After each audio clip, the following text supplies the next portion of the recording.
Okay, இன்னைக்கு என்ன class பார்க்க போகிறோம் அப்படின்னு பார்த்தீங்கன்னா, வட இந்திய புதிய அரசுகளின் தோற்றம்.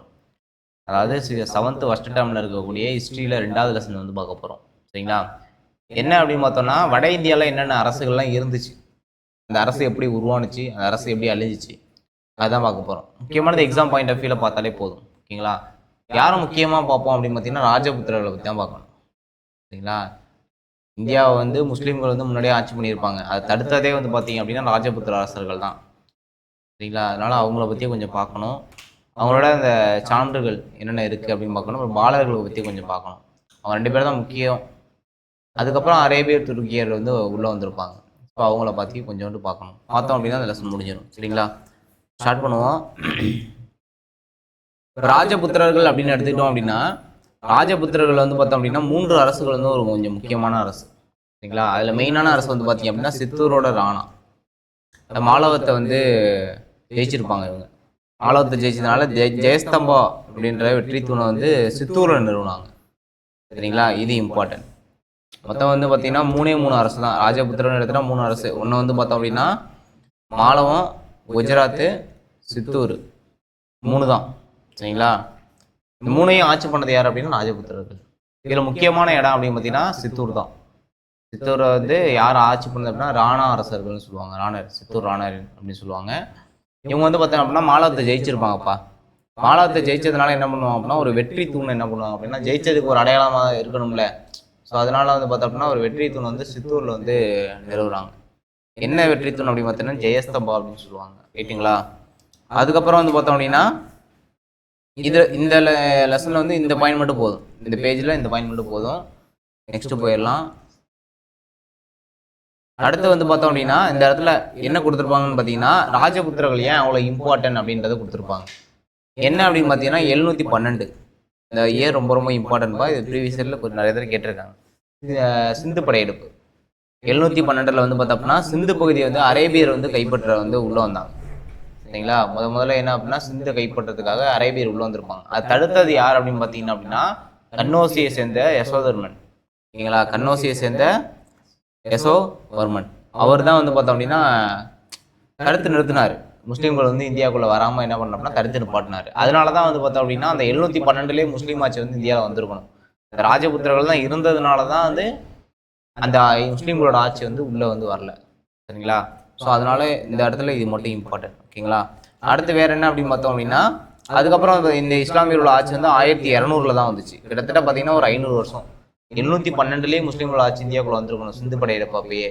ஆனால் யார் அப்படின்னா யசோதர்மன் தடுத்ததுனால, அதாவது யசோதர்மன் அப்படின்றதே வந்து பார்த்தீங்கன்னா கன்னோஜியை கொண்டு ஆண்ட அரசர் தான். அவர் வந்து பார்த்தோம்னா ஒரு ராஜபுத்திரர் தான். சரிங்களா? அதனால வந்து பார்த்தீங்கன்னா 1200 தான் இஸ்லாமியர்களோட ஆட்சி வந்து உள்ள வருது. அப்படின்றப்ப நம்ம ராஜபுத்திரோட தோற்றம் பார்க்கணும். ராஜபுத்திர தோற்றம் பார்த்தீங்க அப்படின்னா ராஜ்புத் அப்படின்ற சொல்லதான் ராஜபுத்திர அப்படின்ற சமஸ்கிருத சொல்லேருந்து வந்தது அப்படின்னு சொல்றாங்க. ஓகேங்களா? ராஜபுத்திர அப்படின்னு சொல்லி சமஸ்கிருதத்திலேருந்து வந்தது அப்படின்னு சொல்லியிருக்காங்க. ரைட்டா? அடுத்து பாருங்க.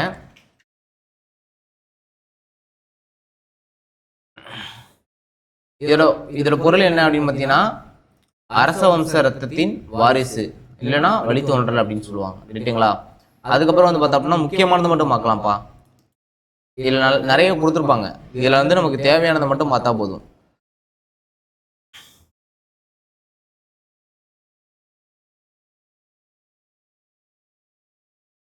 ஃபர்ஸ்ட் வந்து பார்த்தோம் அப்படின்னா பிரதிகாரர்கள். சரிங்களா? பிரதிகார வம்சத்தை வந்து யார் தொடங்கி வச்சது அப்படின்னு பார்த்தீங்கன்னா கூர்ஜராட்டர் அப்படின்னு சொல்லுவாங்க. அதாவது கூர்ஜர பிரதிகாரர் அப்படின்னு சொல்லுவாங்க. ஓகேங்களா? இவர் தான் வந்து பிரதிகார வம்சத்தை வந்து தொடங்கி வச்சது. பிரதிகாரில் ஒரு முக்கியமான அரசர்னா கூர்ஜர பிரதிகாரர். ஓகேங்களா? அடுத்து வந்து பார்த்தோம் அப்படின்னா இதுல தலை சிறந்த அரசர் யாருன்னு கேட்பாங்க. ஓகேங்களா? இந்த பிரதிகாரர்ல தலை சிறந்த அரசர் வந்து யார் அப்படின்னு பார்த்தீங்கன்னா முதலாம் நாகப்பட்டர். இது இம்பார்ட்டன்ட். சரிங்களா? கூர்ஜர அதாவது பிரதிகாரர்ல ஒரு முக்கியமான அரசர்னு பார்த்தா தொடங்குனது தான் கூர்ஜர பிரதிகாரர். முக்கியமான அரசர் யாரும் பார்த்தீங்கன்னா முதலாம் நாகப்பட்டர் அப்படின்னு சொல்றாங்க. ரைட்டுங்களா? அதுக்கப்புறம் வந்து பார்த்தோம் அப்படின்னா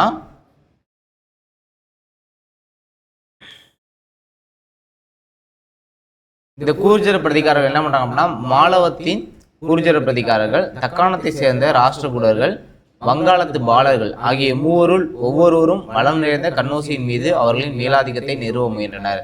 இதனால் ஏற்பட்ட நீண்ட நெடிய மும்முனை போட்டியில் இம்மூன்று சக்திகளும் பலவீனமடைந்தன. அதாவது கண்ணோசியை வந்து கைப்பற்றணும் அப்படின்றது இவங்க எல்லாத்துக்குமே ஆசை. யார் அப்படின்னா பிரதிகாரர்களாக இருக்கட்டும், பாலர்களாக இருக்கட்டும். ஏன்னா கண்ணோசி வந்து ஒரு வளம் நிறைந்த இடம். ஒரு வளம் நிறைந்த இடத்த கைப்பற்றணும் எல்லாருக்கும் ஆசை இருக்கும். ஸோ அது மாதிரி என்ன பண்ணுறாங்க அப்படின்னா 3 பேர் அவங்களுக்குள்ளேயே அடிச்சுக்கிறாங்க.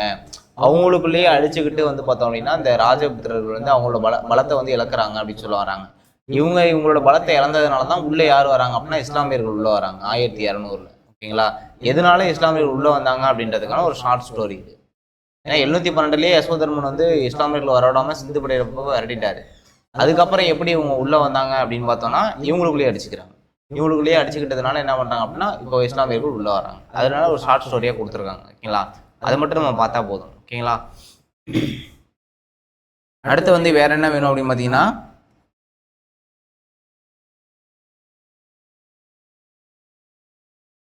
அதுக்கப்புறம் பாலர்கள். ஓகேங்களா? பால வம்சத்தை தொடங்கி வச்சது யார் அப்படின்னு பார்த்தீங்கன்னா கோபாலர். ஓகேங்களா? பால வம்சத்தை உருவாக்குனது யார் அப்படின்னா கோபாலர். ஓகேங்களா? இவரோட பையன், ஓகேங்களா, இவரோட பையன் யார் அப்படின்னா தர்மபாலர்ப்பா. இவர் வந்து ரொம்ப ரொம்ப இம்பார்ட்டன்ட். தர்மபாலர் அப்படின்றது ரொம்ப ரொம்ப இம்பார்ட்டன்ட். ஏன் இம்பார்ட்டன்ட் அப்படின்னு பார்த்தீங்கன்னா இவர் தான் வந்து பார்த்தீங்க அப்படின்னா விக்ரமசீலா மலையாளத்தை வந்து கட்டியிருப்பார். இது கொடுத்துருக்காங்க பாருங்க. விக்ரமசீலா மடாலயம் பௌத்த கல்விக்கான மிக சிறந்த மையமாயிற்று. இதை கொண்டு வந்தது யார் அப்படின்னா தர்மபாலர். ஓகேங்களா? அதனால அவர் வந்து இம்பார்ட்டன்ட். சரியா? அதுக்கப்புறம் வந்து பார்த்தோம் அப்படின்னா காமரூபம்னு இந்த இடத்த கொடுக்குறாங்க. காமரூபம்னா ஒன்றும் இல்லை, அசாம் தான் என்ன சொல்லுவாங்க அப்படின்னா காமரூபம் அப்படின்னு சொல்லுவாங்க. இவரோட ஆட்சி வந்து பார்த்தோம்னா காமரூபம் அசாமராக வந்து இருந்தா சொல்றாங்க. யாரோட ஆட்சி அப்படின்னா தர்மபாலரோட ஆட்சி. ஓகேங்களா? அதுக்கப்புறம் வேற என்ன இம்பார்ட்டன்ட் அப்படின்னு பார்த்தோம்னா இங்க ஆர்சி மஜும்தார் வந்து ஒரு கூட்டு சொல்றாரு. என்ன கூட்டு அப்படின்னா தர்மபாலர், தேவபாலர் ஆகியோரின் ஆட்சி காலங்கள் வங்காள வரலாற்றின் சிறப்புமிக்க ஒளிரும் அத்தியாயங்கள் அப்படின்னு சொல்லியிருக்காங்க. யார் அப்படின்னா தர்மபாலரையும் அவரோட பையன் தேவபாலரையும் சேர்த்து. ராஜராஜன் ராஜேந்திர சோழனோட பெருமையை பத்தி நம்ம பேசிட்டு இருக்கோம்ல, அது மாதிரி அங்க வட இந்தியால வங்காளத்துல யாருன்னா தர்மபாலரும் அவரோட பையன் வந்து தேவபாலர். இவங்க 2 பேரோட ஆட்சி வந்து ஒரு சிறப்புமிக்க ஒளிரும் அத்தியாயங்கள் அப்படின்னு ஆர்சி மஜும்தார் சொல்லியிருக்காரு. அதை வந்து நோட் பண்ணிக்கணும். ஓகேங்களா? இவருக்கு அப்புறம் தேவபாலருக்கு அப்புறம் யார் வந்தது அப்படின்னு பார்த்தீங்கன்னா முதலாம் மகிபாலர். ஓகேங்களா? இந்த முதலாம் மகிபாலர் தான் பால வம்சத்திலே மிக சிறந்த வலிமை மிக்க அரசர். இது இம்பார்ட்டன்ட். பால வம்சத்தை தொடர்ந்தது கோபாலர். முதலாம் மகிபாலர் இம்பார்ட்டன்ட். ஏன் அப்படின்னா விக்ரமசீலா மலையாளத்தை கட்டினது வந்து பார்த்தோம்னா தர்மபாலர். முதலாம் மகிபாலர் இவர் ஏன் இம்பார்ட்டன் பார்க்கணும்னா இவர் தான் சிறந்த அரசர். பால வம்சத்திலேயே சிறந்த அரசர் யார் அப்படின்னா முதலாம் மகிபாலர் அப்படின்னு சொல்றாங்க. ஓகேங்களா? அதுக்கப்புறம் வந்து பார்த்தோம் அப்படின்னா சௌகான்கள். ஓகேங்களா? இந்த சௌகான்கள் வந்து பார்த்தோம் அப்படின்னா ராஜஸ்தானோட கிழக்கு பகுதியில் வந்து சாகம்பரி நகரில் தலைநகரை வச்சு ஆட்சி பண்றாங்க. சாகம்பரி. ஓகேங்களா? இவங்க சௌகானோட தலைநகரம் எங்க அப்படின்னு பார்த்தீங்கன்னா சாகம்பரி. ஓகேங்களா? இந்த சௌகான்கள் இருக்காங்களப்பா, இந்த ராஜபுத்திர அரசு தோன்றது தான் சிம்மராஜ். சௌகான்கள் ஸ்டார்ட் பண்ணது யார் அப்படின்னா சிம்மராஜ். இவர் தலைநகர் எங்க அப்படின்னு பார்த்தீங்கன்னா ஆஜ்மீர். ஆஜ்மீர் அப்படின்ற தலைநகரை இவர் தான் உருவாக்குனதாகவும் சொல்றாங்க. ஓகேங்களா? அடுத்து வந்து பார்த்தோம் அப்படின்னா இந்த சௌகான் இருக்காங்களா, இந்த சௌகான்ல தலை சிறந்த அரசர் யார் அப்படின்னு பார்த்தீங்கன்னா பிருத்திவிராஜ் சௌகான். பிருத்திவிராஜ் சௌகானை இந்த வம்சாவளி அரசர்கள் உள்ள ஒரு தலை சிறந்த அரசர் அப்படின்னு வந்து சொல்றாங்க. ஏன் அப்படின்னா இவர் வந்து ஒரு 3 போர் பண்ணியிருப்பார். ரொம்ப ரொம்ப இம்பார்ட்டன்டான போர்.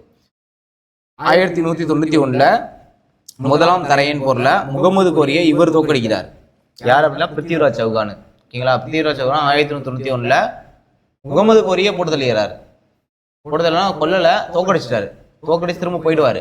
அப்புறம் 2வது தலையன் போருக்கு அவர் வருவார். அவர் வந்து ஜெயிச்சுட்டு போவார். அப்படிதான் டெல்லி சுல்தான்ஸ் வந்து உள்ள வந்துச்சு. அதனால இந்த இடத்துல இது கொடுத்துருக்காங்க. ரைட்டாங்களா? இது நோட் பண்ணிக்கணும். இங்க பாருங்க. இருந்த போதிலும் 1192 நடைபெற்ற 2ஆம் தரையன் போரில் அவர் தோற்கடிக்கப்பட்டு கொல்லப்பட்டார். யார் அப்படின்னா சௌகானை கொண்டுட்டாங்க. சௌகான் அரசுல முக்கியமான அரசர் யாருன்னா பிருத்திவிராஜ் சௌகான் தான். பிருத்திவிராஜ் சௌகான் 1191 முதலாம் தரையன் போர்ல ஜெயிக்கிறார். யாருன்னா முகமது கோரி ஜெயிக்கிறாரு. ஆனா 1192 2ஆம் தரையன் போர்ல இவர் இறந்துடுறாரு. யாரு? பிருத்திவிராஜ் சௌகான் இறந்துடுறாரு. முகமது கோரி ஜெயிச்சிருவாரு. முகமது கோரி ஜெயிச்சுதான் டெல்லி சுல்தானா உருவாக்குவார் இந்தியாவில். புரியுதுங்களா? இப்படி வரும் கதை. அதுக்கப்புறம் பார்ப்போம் இவங்களோட கலை மற்றும் கட்டடக்கலை வந்து பார்த்தோம் அப்படின்னா இம்பார்ட்டன் மட்டும் பார்ப்போம். சரிங்களா? இப்ப இந்த பிருத்திவிராஜ் சௌகானை பத்தி ஒரு கதை ஒண்ணு இருக்குப்பா, நல்ல கதை. ஓகேங்களா? என்ன கதைன்றதை பார்ப்போம். இப்ப பிருத்திவிராஜ் சௌகான் இவரை பத்தின ஒரு நூல் தான் வந்து பார்த்தீங்கன்னா சந்த் பார்தே அப்படின்னு சொல்ல ஒரு கவிஞர் எழுதின பிருத்திவிராஜ ராசோ அப்படின்ற பேர்ல வந்து ஒரு காவியத்தை வந்து இயற்றுறாரு. யாரை பத்தினது அப்படின்னா பிருத்திவிராஜ சௌகானை பத்தினது. ஓகேங்களா? இவர் என்ன சொல்றாரு அப்படின்னா, கண்ணோசியோட அரசரோட மகளுக்கு வந்து திருமணம் செய்யணும் அப்படின்னு சொல்றாங்க. ஓகேங்களா? கண்ணோசிய அரசர் இருக்காரு. ஓகேங்களா? கண்ணோசிய அரசரோட பொண்ணுக்கு திருமணம் பண்ணணும் அப்படின்னு சொல்லி இருக்காங்க. அவர் வந்து தன்னோட கணவர் வந்து தேர்வு செய்யணும்னு சொல்லியிருக்காங்க. இவங்க என்ன பண்றாங்க அப்படின்னா, பிருத்திவிராஜை இவங்க வந்து காதலிக்கிறாங்க. யார் அப்படின்னா, அந்த கண்ணோசியோட அரசரோட பொண்ணு வந்து பிருத்திவிராஜ சௌகானை வந்து காதலிக்கிறாங்க. ஆனா அந்த பிருத்திவிராஜ சௌகானுக்கும் அவங்க அப்பாவுக்கும் சண்டை, பரம எதிரி. யார் அப்படின்னா, அந்த பொண்ணோட அப்பாவுக்கும் பிருத்திவிராஜ சௌகானுக்கும் எதிரி. அப்படின்றப்ப அவங்க அப்பா ஒத்துக்க மாட்டாங்களே. ஸோ அதனால என்ன பண்ணாங்கன்னா, பிருத்திவிராஜை அவமானப்படுத்துறதுக்காக கண்ணோசி அரசர் என்ன பண்றாரு அப்படின்னா, அவருக்கு வந்து எந்த ஒரு அழைப்புமே கொடுக்கல. எந்த ஒரு அழைப்புமே கொடுக்காம பிருத்திவிராஜ் சௌகானை போல ஒரு சிலையை செஞ்சு என்ன பண்றாரு அப்படின்னா, தன்னோட அரசவைக்கு வாசல்ல வந்து வைக்கிறார். ஓகேங்களா? உடனே வந்து பார்த்தோம் அப்படின்னா, அதாவது வாயில் காப்பான் நிற்பான்ல, அந்த மாதிரி வந்து ஒரு சிலையை செஞ்சு பிருத்திவிராஜ் சௌகான் மாதிரி ஒரு சிலையை செஞ்சு வாயில் காப்பான் மாதிரி வந்து நிக்க வைக்கிறாங்க. உடனே இதை பார்த்துட்டு வந்து பார்த்தோம் அப்படின்னா, இளவரசி அங்கேருந்து என்ன பண்றாங்க அப்படின்னா, அங்க நிறைய இளவரசர்கள்லாம் இருப்பாங்க. யாரை செலக்ட் பண்றதுன்னு சொல்லி பார்த்துட்டு இருக்கப்ப இவங்க வந்து நேரம் வந்து என்ன பண்ணுவாங்கன்னா, பிருத்திவிராஜ சிலைக்கு வந்து மாலையிட்டு தனது விருப்பத்தை வந்து வெளிப்படுத்துறாங்க. உடனே கொஞ்சம் தொலைவில் இருக்க அந்த பிருத்திவிராஜ் அவங்க என்ன பண்ணா, இளவரசியை அழைச்சிட்டு குதிரையில போயிட்டு தப்பிச்சு போயிடுவாங்க. அப்புறம் 2 பேர்த்த வந்து கல்யாணம் பண்ணிக்குவாங்க. ஓகேங்களா? அந்த ஸ்டோரி வந்து சொல்லியிருப்பாங்க இங்க. அதனால அவங்க அப்பாவுக்கு வந்து பிடிக்காது, பொண்ணையும் கூட்டு போயிட்டான் அப்படின்னு சொல்லிட்டு பிடிக்காது. அதனாலதான் அந்த தரையின் பொருளையும் தோத்துருப்பாரு இவர் பண்ண சதியால. சரிங்களா? ஸோ அதுக்கு இந்த ஸ்டோரி மட்டும் நோட் பண்ணிக்கணும். இந்த பிருத்திவிராஜ ராசோ அப்படின்றது யார் எழுதுனா, சந்த்பாதே அப்படின்னு சொல்லி எழுதுனது. யாரை பத்தி அப்படின்னா, பிருத்திவிராஜ் சௌகானை பத்தினது. ஓகேங்களா?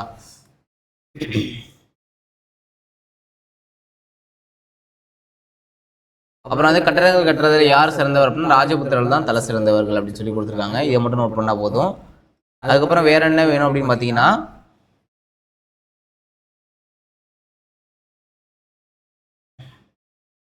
இந்த இடத்துல கொடுத்துருப்பாங்க. இதை மட்டும் நோட் பண்ணிங்க. என்ன அப்படின்னு பாத்தீங்கன்னா, கஜுராஹோ அப்படின்னு சொல்லக்கூடிய இடத்துல உள்ள கோயில், கோனார்க்கில் உள்ள சூரியனார் கோயில். ஓகேங்களா? எந்தெந்த இடத்துல இருக்குன்னு நோட் பண்ணிக்கணும். கஜுராஹோ அப்படின்னு சொல்ல இடத்துல உள்ள கோயில், கோனார்க்கில் உள்ள சூரியனார் கோயில், அபு குண்டின் மீது கட்டப்பட்டுள்ள தில்வாரா சமண கோயில், மத்திய பிரதேசத்தில் அமைந்துள்ள காந்தாரியா கோவில்.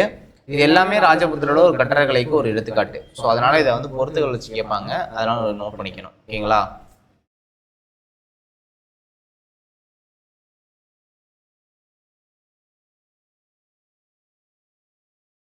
அதுக்கப்புறம் வேற என்ன இம்பார்ட்டன் பார்த்தோம் அப்படின்னா, அதுக்கப்புறம் நம்ம டேரக்டா எங்க போயிடலாம் அப்படின்னா, பாலர்கள் போயிடலாம். ஓகேங்களா?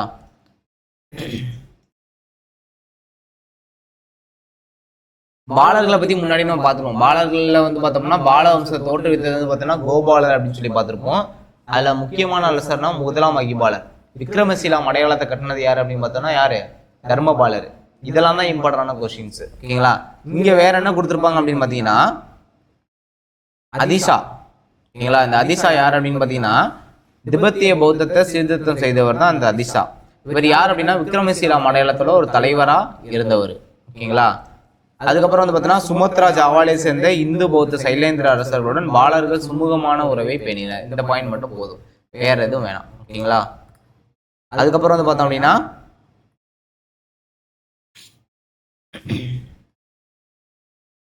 இந்த ரக்ஷாபந்தன்பா, இந்த ரக்ஷாபந்தன் ரொம்ப ரொம்ப இம்பார்ட்டன். ஏன் அப்படின்னா, இந்த ரக்ஷாபந்தனை அறிமுகப்படுத்துனதே ராஜபுத்திரர்கள் தான்.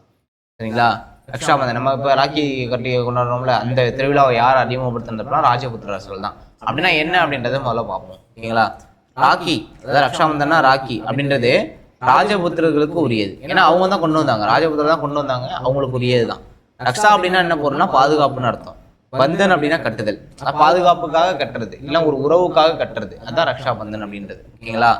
இது சகோதரத்துவத்தையும் அன்பையும் கொண்டாடும் விழா அப்படின்னு சொல்றாங்க. ஒரு பெண் வந்து ஒரு ஆடவனோட மணிக்கட்டுல வந்து ராக்கியை கட்டிட்டா, அந்த பெண் அந்த ஆடவனை சகோதரனா கருதுறான்னு அர்த்தம். அப்படியான அந்த ஆண் வந்து என்ன பண்ண அப்படின்னா, அந்த பெண்ணை வந்து பாதுகாக்க கடமைப்பட்டவர்னு அர்த்தம். ஓகேங்களா? இதைதான் வந்து பாத்தீங்கன்னா 1905 வங்க பிரிவினை அப்ப நம்ம ரவீந்திரநாத் தாகூர் பண்ணியிருப்பார்.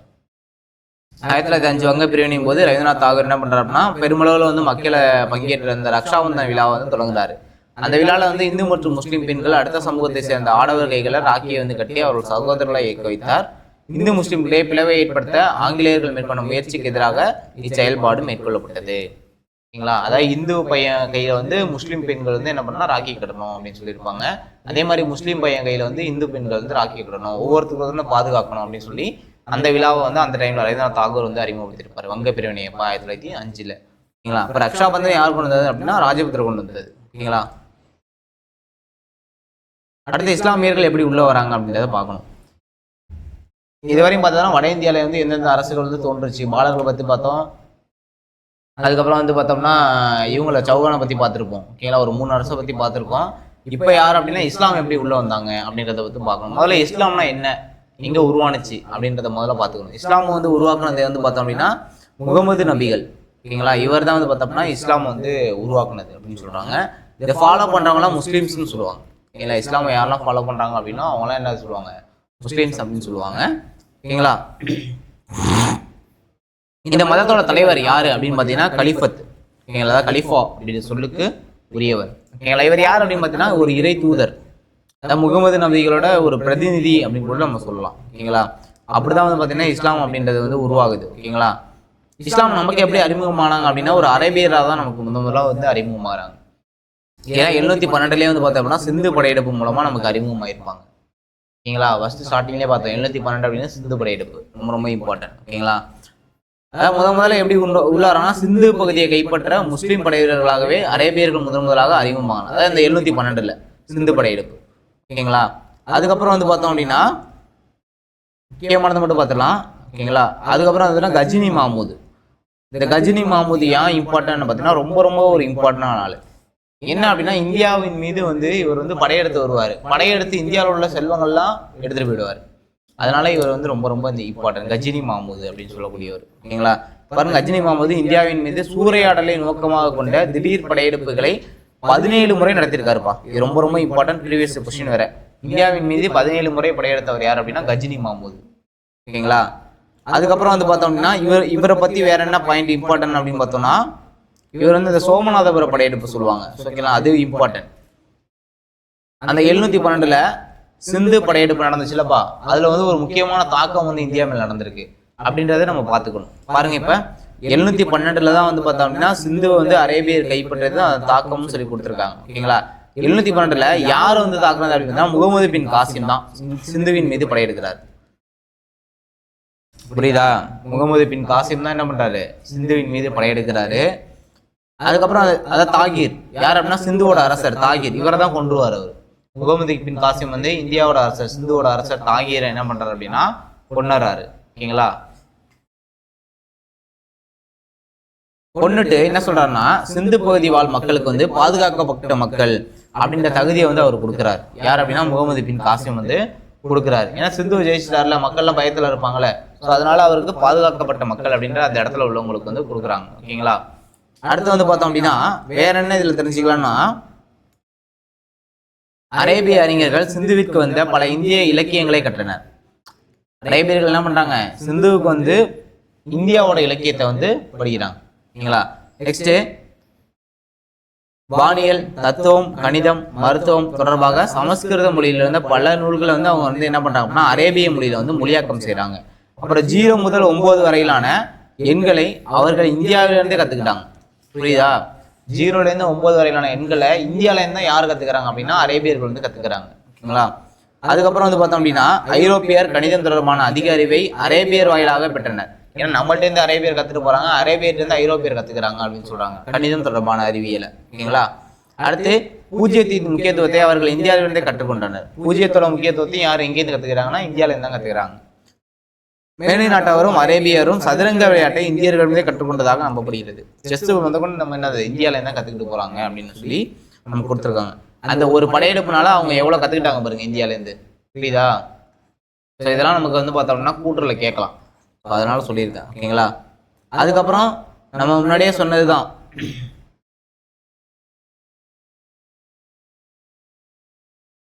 சோமநாதபுர கோயிலை வந்து கொள்ளையடிச்சிருவாரு. யார் அப்படின்னா கஜினி மாமூது. மிகவும் புகழ்பெற்ற சோமநாதர் கோயிலை கொள்ளையெடுத்து அங்கிருந்த கடவுள் சிலையை உடைத்ததாகவும் சொல்லப்படுகிறது. ஸோ இது மட்டும் நம்ம இவரை பற்றின இதில் இது மட்டும் நம்ம கொஞ்சம் இம்பார்ட்டண்டாக பார்க்கணும். ஓகேங்களா. வேற எதுவும் தேவையில்லை. அதுக்கப்புறம் பார்த்தீங்கன்னா முகமது கோரியை பற்றி பார்க்கணும். ஏன்னா முகமது கோரி தான் இந்தியாவில் வந்து முஸ்லீம் ஆட்சிகளை நிறுவன ஒரு முதல் முஸ்லீம். இந்தியாவில் முஸ்லீம் ஆட்சி யாரால நிறுவப்பட்டது அப்படின்னா முகமது கோரியால தான் நிறுவப்பட்டது. டெல்லி சுல்தான் சொல்லுவாங்க, நம்ம ஹிஸ்டரியில பார்ப்போம் அதை. ஓகேங்களா. போர் பகுதியை ஆட்சி செய்த முகமது கோரி இவர். எந்த பகுதி ஆட்சி செஞ்சது அப்படின்னு பார்த்தீங்கன்னா போர் பகுதியை வந்து ஆட்சி செஞ்சுட்டு இருந்தாரு.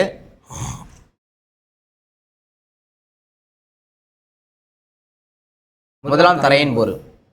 தரையன் போர் 1191 1192.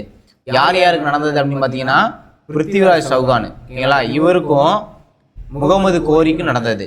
பிருத்திவிராஜ் சௌகான் 1191 டெல்லிக்கு அருகே இருக்கக்கூடிய தரையன் அப்படின்ற இடத்துல முகமது கோரிய தோக்கடிக்கிறார். ஃபர்ஸ்ட் போர்ல யாரு? பிருத்திவிராஜ் சௌகான் ஜெயிச்சிருவாரு. ரெண்டாவது போர்ல என்ன ஆச்சு அப்படின்னா 1192 அவர் ஜெயிச்சிருவாரு. யார் அப்படின்னா முகமது கோரி. இங்க பாருங்க, 1192 நடைபெற்ற இரண்டாம் தரையன் போர்ல பிருத்திவிராஜின் படைகளை முற்றிலுமாக தோற்கடித்த முகமது கோரி அவரை கைது சென்று கொன்றார். ஓகேங்களா, அப்ப இதோட என்ன அப்படின்னா ராஜபுத்திர வம்சம் முடியுது. ஏன்னா முகமது கோரி ஜெயிச்சிட்டார்ல.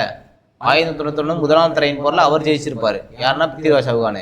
1192 யார் ஜெயிக்கிறார் அப்படின்னா இவர் ஜெயிக்கிறார், முகமது கோரி ஜெயிக்கிறார். ஓகேங்களா, அடுத்து பார்ப்போம்.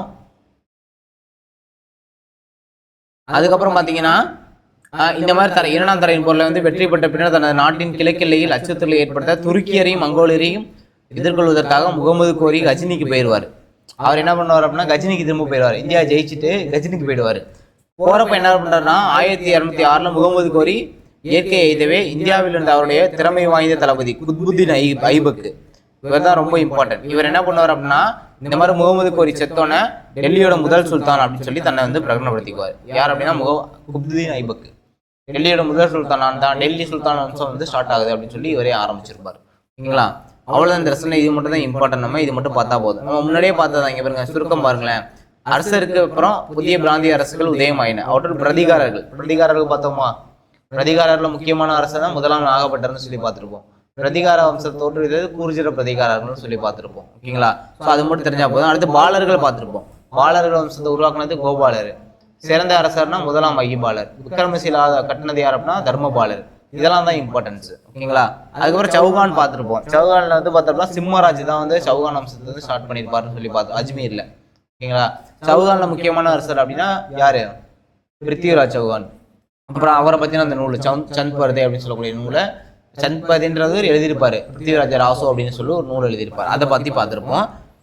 பராமரங்களை பத்தி இங்க கொடுக்கல. ஓகேங்களா, அதுக்கப்புறம் பார்த்தீங்கன்னா பிரதிகாரர்கள் பாலர்கள் வடக்கு சமவெளிகளை கைப்பற்றி தங்களிடையே தொடர்ந்து போரிட்டு கொண்டிருந்தனர்.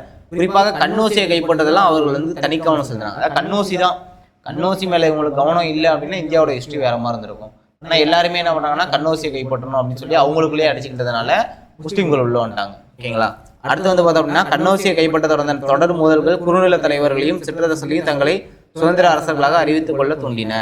ராஜபுத்திரர்களும் பாலர்களும் படிப்படியாக வளர்ந்து வந்த இந்திய பண்பாட்டுக்கு மெச்சத்தகுந்த பங்களிப்பை செய்தனர். அரேபியரின் விரிவாக்க முயற்சிகள் பல அரசர்களால் எதிர்க்கப்பட்டன. ஓகேங்களா, அடுத்து கொள்ளையடிப்பதை நோக்கமாக கொண்ட கஜினி மஹமூது கிட்டத்தட்ட 17 முறை இந்தியா மீது படையெடுத்திருக்காரு. கொள்ளையடிக்கிற நோக்கமாக வச்சு நம்ம கஜினி மஹமூது 17 முறை படையெடுத்திருக்காரு.